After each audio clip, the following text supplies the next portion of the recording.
Ripple is trading below a major resistance level, and if that sounds interesting to you, make sure to continue watching this video.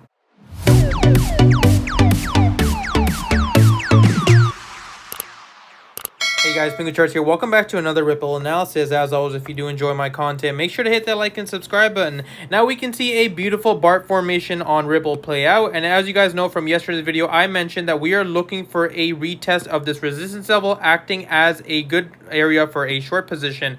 As of right now, we have seen multiple retests of this resistance level, but we aren't seeing much volume on Ripple right now. Obviously, tomorrow is the CPI data, so I won't be expecting any large moves throughout the night. But you guys have to be careful about entering any sort of positions right now, because ideally if we do see a pump on Bitcoin, we will probably be breaking above this 49 cent and then a continuation higher to that 56 cent mark. But obviously if the news is bad tomorrow, we can possibly be looking at a bottom level for Ripple around the 44 cents. But I've already mentioned to you guys that if that level is hit, we will probably most likely be hitting that 36 level of support and then finding a consolidation and bouncing higher time frames.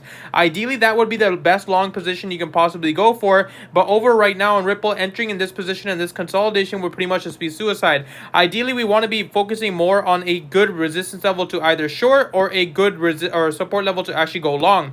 But we have to be careful about these in between support levels, right? Because you can see that these levels don't hold very well. Looking at previous price action here, you can see that we've held this level once, had that breakout formation continue to downside, and then another continue right back into that resistance once again, find that consolidation, and once again push higher. So these are very choppy waters. You don't want to be entering these sort of trades. Ideally right now you just want to be kind of focusing on Ripple and kind of seeing how it plays out, right? If tomorrow we can get above the 49 cent mark and find consolidation, that would be a good news.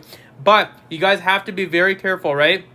You don't want to see something like this, where you pretty much have a straight candlestick and then a rejection candle. And this is a good idea, right? You can see something like what I mean by here. We had a huge move to the upside, tested that resistance level, and immediately after we dumped right back down. That can definitely happen tomorrow with news, right? So we can have a huge move to the upside and then followed by a massive dump right away, breaking below that support level and then consolidating and then retesting this 36 cent mark. That's what I mean by don't trade anything either tonight or early in the morning, because you want to have a proper play before you actually enter. Tomorrow is going to be an extremely volatile day, so you don't want to get caught on the wrong side of things. Now, of course, on the hourly time frame for Ripple, you can see that we are still consolidating perfectly with no volume. This usually happens after we're going to be expecting a larger move the next day, so you'll see these sort of patterns play out. Now, again, anything below the exponential moving averages would be a bearish indication, but this is a consolidation and a news event waiting.